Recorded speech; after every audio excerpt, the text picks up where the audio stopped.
Welcome to the channel, guys. I'm Steve, and we're talking about wildfires around your house. There's so much going on. I'm in Western Washington. We got fires all over down in Oregon. If you look at what's going on in Maui, it's just terrible. But we've got fires going everywhere. It seems to get worse every year. I want to talk about stuff we can do to protect our properties and our families. A lot of this stuff is not real expensive. A lot of it's more talking about it, planning it, and putting certain strategies into place. So let's go outside. We're gonna try out some stuff, and I'm gonna show you what I've got set up for my property, and it may give you some ideas of do's and don'ts and things you can put into place on your own place, and see if we can shut down some of these fires before they take our properties from us. Let's go outside. Welcome to the channel, guys.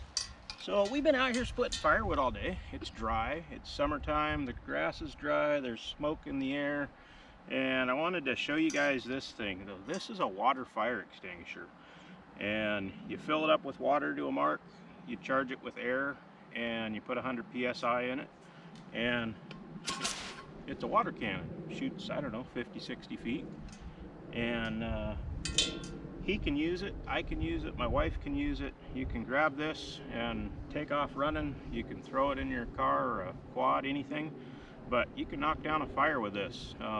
It'll spray for a couple of minutes, pretty good amount of water, pretty good distance. You can knock down a grass fire. So you know, we've been out here running this all day, so if this was to throw a spark out of the exhaust and cause a fire, I keep this right next to the trailer, and it's a little safety measure. So in addition to, you should have a shovel around, maybe a rake around, to be able to knock down a grass fire. So this is also helpful.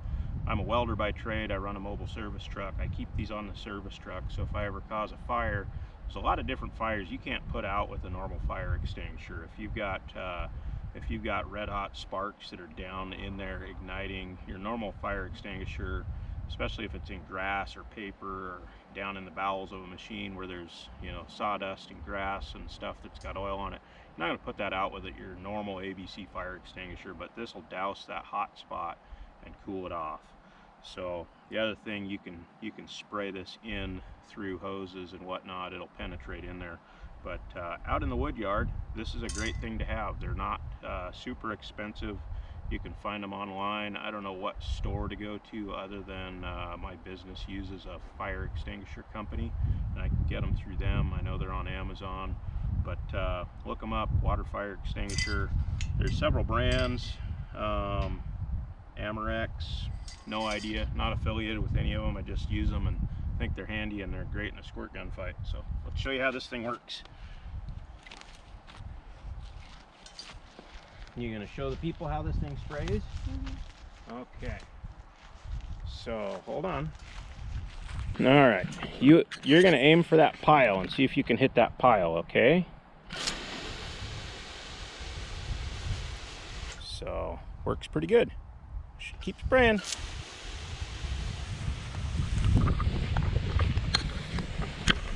Am I hitting the pile? Yep, you're hitting the pile. Just barely, but that pile is, I'm going to call that 50 feet. So, and this thing will spray for a couple of minutes. Keep spraying, bud. So, you can tell that thing's got some power to it. If you had a little fire going, you know, maybe a log splitter, or maybe you set your saw down and it sparks something off, or the weed eater, you can knock down a little fire with that.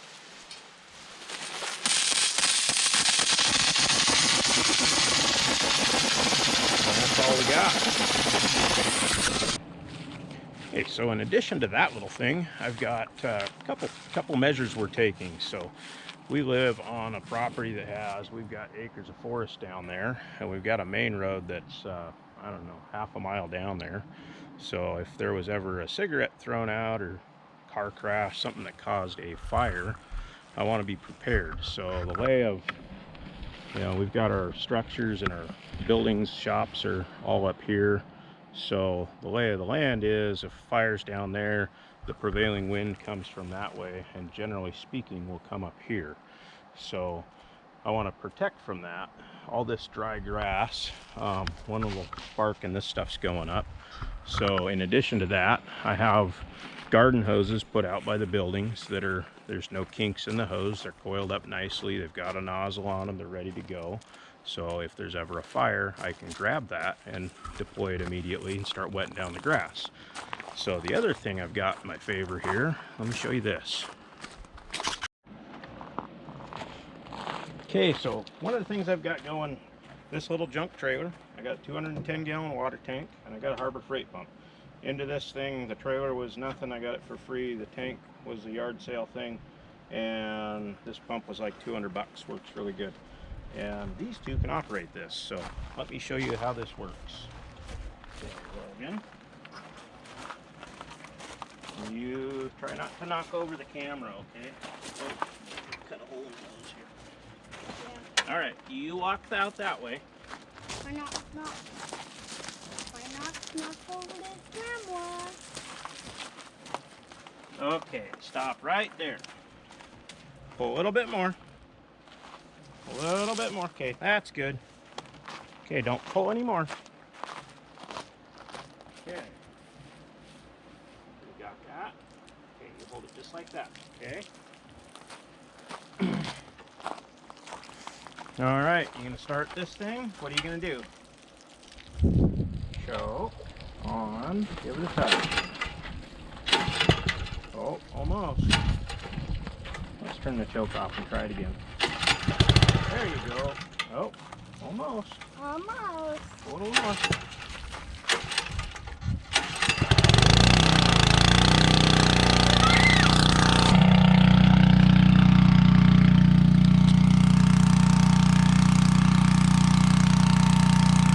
Is that fun, Logan? You like that?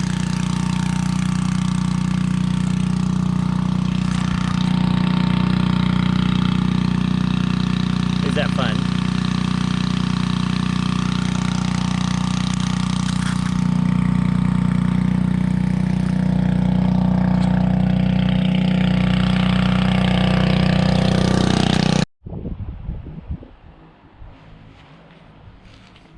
So in strategic places on your property, keep garden hose. Keep a nozzle on it. You don't want to be fumbling around if there's actually a fire. Putting a nozzle on, taking a sprinkler off, disconnecting it from the plant timer. Keep a nicely coiled hose that's not going to kink. Literally all you got to do to turn this on is turn it on and go. So turn it on and go, it's ready. And I'm careful that nobody messes this up. It's not tangled around anything. It's always here ready to go. So to refill one of these, make sure all the pressure's gone out of it. Loosen this collar up.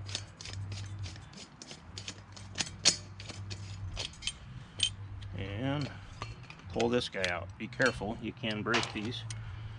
So in here, you're gonna have this little guy, and what this thing's job is to, that's the water level. So as you're filling this, it's gonna, you'll see a bubble up, and that keeps this air cavity. That air cavity is the appropriate amount of air to jettison all this water out of here. So let's fill this thing up. So I usually take the nozzle off the hose and just crack the water on, and this is gonna sit here and fill, and it'll quit filling and overflow real quick as soon as you get to the bottom of that little black funnel piece. Then you know you're full. There it is.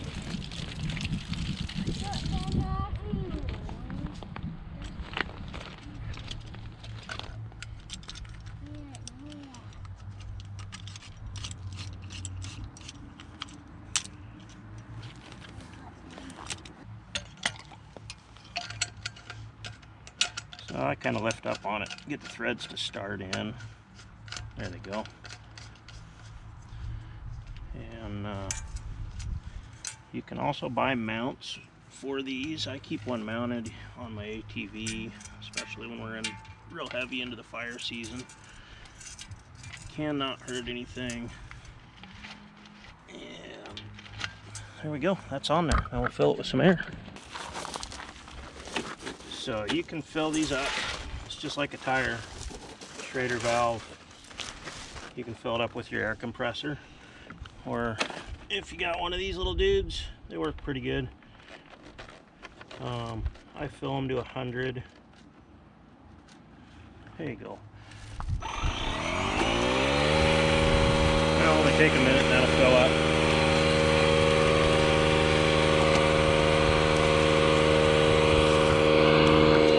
If you haven't seen these DeWalt compressors, they're pretty handy.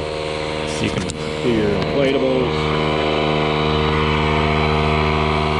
You just set your pressure you're looking for over here. This is reading the tire, or in this case the extinguisher. It'll fill right up. That's inflated. That thing will shut off all on its own and turn itself off. All I gotta do is take the hose off, and that one's back in service, ready to go.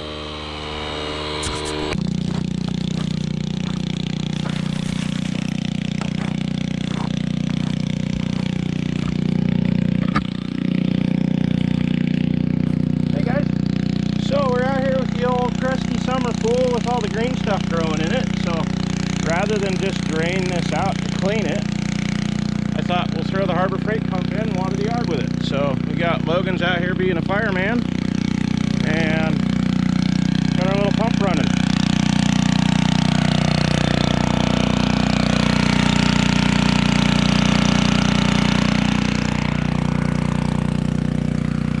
You having fun?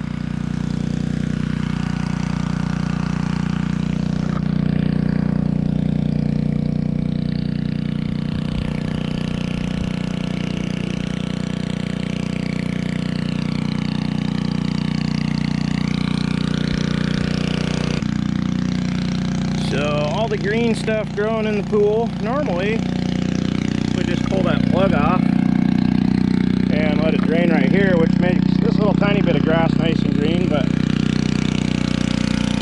Logan wanted to play.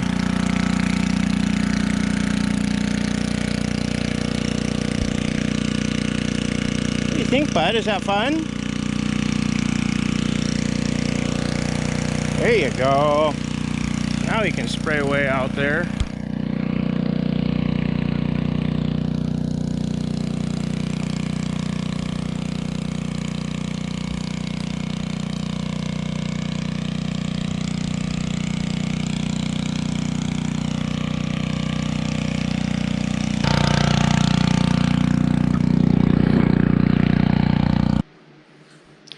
So this is my trailer behind my quad, and when I'm out cutting firewood, I like to keep one of these, keep a shovel, and then all my other gear goes in here. Okay, so if you're out in the yard or out in the woods working at this time of year, be mindful of the muffler on your machine. Don't set your saw down in tall grass.